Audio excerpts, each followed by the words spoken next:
Okay, let me go ahead and stain this. Let me open this up. Alright, here we go. And it's fairly straightforward. Just take it and just do that. Now you may be wondering, stain isn't going to penetrate through the paper where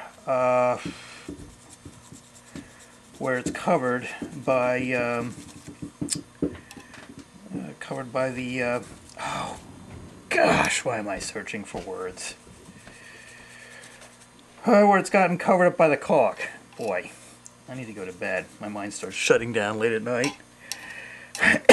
Then again, it shuts down during the day too, so I don't know. Anyway, you may be wondering, well, this is going to show through, right? It's like, well, no. Once we get this all cut out and glued down, glued in place, you're eventually going to be putting ballast over this, so you're not going to see any of the white, so you don't have to worry about that.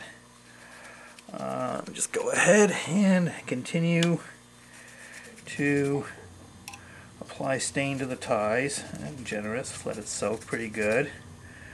And I'm going to take some tissue, just kind of mop it up. Mop up the excess, but yeah, you can go ahead and go over the spots where there's still some caulk. I mean, it'll be a little bit lighter, but it'll darken it up a little bit if you're a little worried about it showing through after you put the ballast on. So anyway, just give all the stuff good going over there. Alright, let me go get some towels, paper towels, and just damp up some of this excess stain here. I'll be back in a second. Alright, got myself a little towel, paper towel. I'm just going to go ahead, mop up some of the excess here, stain, like that. Let it soak a little bit. Let's go ahead.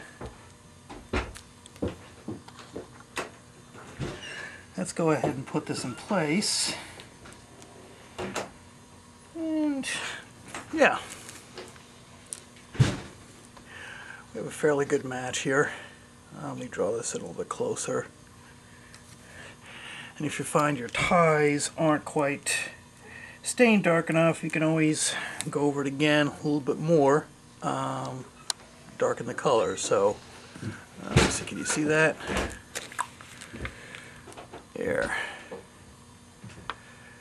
So it may not be too easy to see in the light conditions that I have, but you kind of get the idea of where I'm going. So now what I'm going to do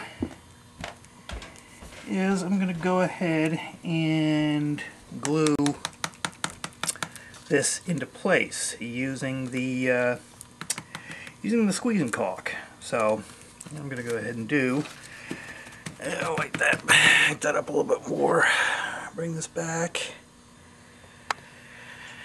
and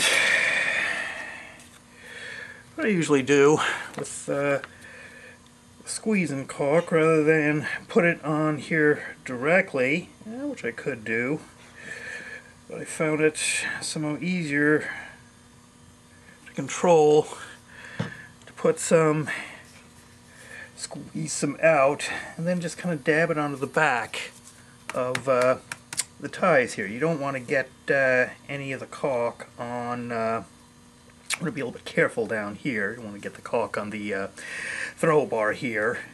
So let me go ahead and just kind of put a little bit on my finger. Just kind of dab it.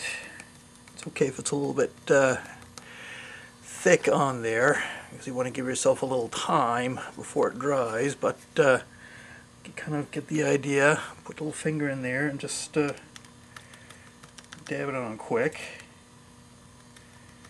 Okay, just like that. Get a good amount on these two here. So it's gonna. All right, there we go. Get a good amount on.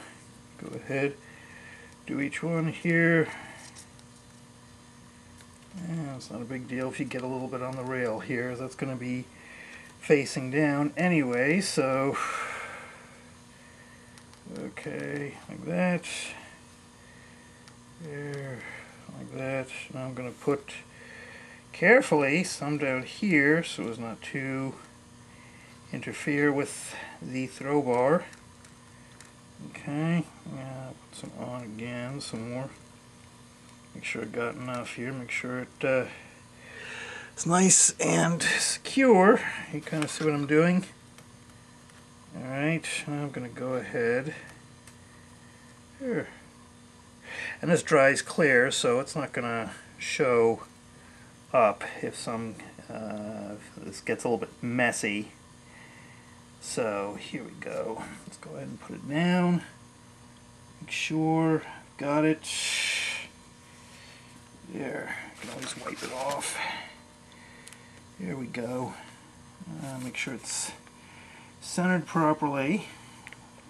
You've got a little time to work with it before it dries. So okay, I think we've got it.